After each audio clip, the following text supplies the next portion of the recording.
This is AQA A-Level Chemistry. It's the Year 12 topic of organic analysis, and we're now on video number 2. In video number 1, we looked back at some of the common tests. In this video, we're going to take a look at mass spectrometry, but in a slightly more detailed way than we saw in the atomic structure topic. I'm going to recommend, as always, that you try the activities as we go and see how you do. That way, you get an idea of where you need to look a little bit more closely to gain that understanding that's going to get you prepared for the exam. So, I am going to point out that the principles of mass spectrometry are not going to be discussed on this video. If you need to look in more depth at the ionization, acceleration, flight tube and detection stages, they are in the atomic structure topic and the videos are there available to find. But we are going to look at the analysis of mass spec, and we can see an example here for ethanol.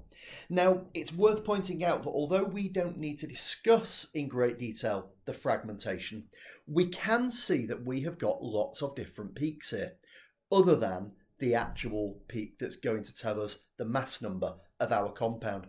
And that's because within the mass spectrum, or the mass spectrometer, I should say, the electrons, when they're fired at the sample, can knock electrons off, but could also break the molecule down into fragments.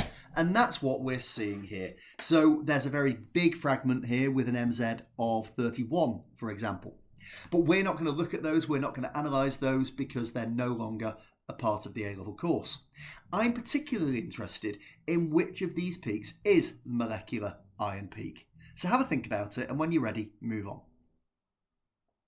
Well, I'm going to jump straight in and I'm going to work out what the molecular mass of ethanol is. I've got 2 carbons at 12, I've got 5 hydrogens at 1, an oxygen and another hydrogen, and that adds up to 46. And you can see on here I've highlighted the molecular ion peak. And we're going to look at more of these, and your job is going to be determine how you would best describe where you would find the molecular ion peak. Just in case it's not very clear to you, there is a tiny peak at 47, barely visible, but it is rising slightly above 0. Okay, have a go now at pentane. Which of these is the molecular ion peak? So we go through C5H12, we have 5 12s, 60, 12 ones is 12, add them together and we have a molecular mass of 72. If the Z in the MZ ratio is usually +1, as we know it is, that means that the molecular ion peak is here, up at 72. And we have again got a tiny little peak just to the right of it. Let's do another example. And we've got octane here. Octane is C8H18. And I've got my 8 carbons with a mass number of 12, that's 96, 18 hydrogens is 18, and that gives us 114. So I do my calculation, I find my 114, and this is my molecular ion peak. Again, a tiny little peak just to the right of it. Why would that be? We're going to move on to butane now. Take a look at butane here. I have got 4 carbons and 10 hydrogens, giving me a molecular mass of 58. So my molecular ion peak is at 58. Once again, barely recognisable here. You can hardly see it. There is a tiny, tiny peak at 59. So we have been going through here, touching on some of the ideas that I'm going to summarise. That remember, the charge is normally +1. That means that the MZ value is usually the same as the molecular mass. And that for each of the spectra, we've already highlighted the peak that relates to the MR, and therefore the peak that we are looking for already done. So we go through and then we have to think about how we would describe it. How would you describe the molecular ion peaks that we've highlighted? Let's go through them once again. We have got the first one, we had ethanol, and we've got our peak way over here with a tiny one just to the right of it. We have got pentane, where we have the peak at 72. And we look at all of the rest of it, and here's where it is with a tiny one to the right of it. we have got octane, and we've got the peak way over to the right with a tiny one just to the right of it. Butane, over to the right with a tiny one to the right of it. How do you best describe that position? Well, it's the last significant peak to the right.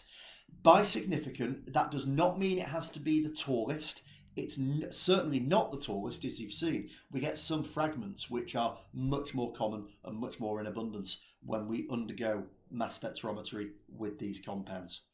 But it is the last significant peak to the right, and yet in every single case we had a tiny peak that was just one higher. What could cause it? And what I'm hoping that you have worked out here or have remembered is that we do have different isotopes of carbon, and the tiny amounts of carbon-13 isotopes could just give us a small number of molecules with a slightly higher molecular ion peak. So it's the last significant peak to the right is the molecular ion peak, but there will be tiny peaks further to the right of that as a result of the isotopic abundance of carbon-13. Now let's have a look at another way we can use mass spectrometry, because we now know we can use it to find out what the molecular mass is. High resolution mass spectrometry. I wanted to work out, using the data on the periodic table, what the molecular mass is of these three compounds. So C10H16O4 comes to 200. C11H4O4 comes to 200. C11H20O3, I'm sure you can see where we're going here, also comes to 200. They're all the same. So mass spectrometry would not help us differentiate between these three compounds.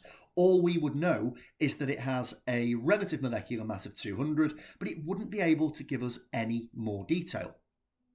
So the mass spec does not differentiate between the three molecules. It only tells us the molecular mass.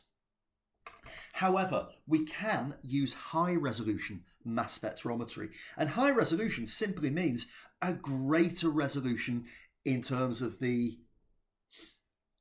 molecular masses or the atomic masses.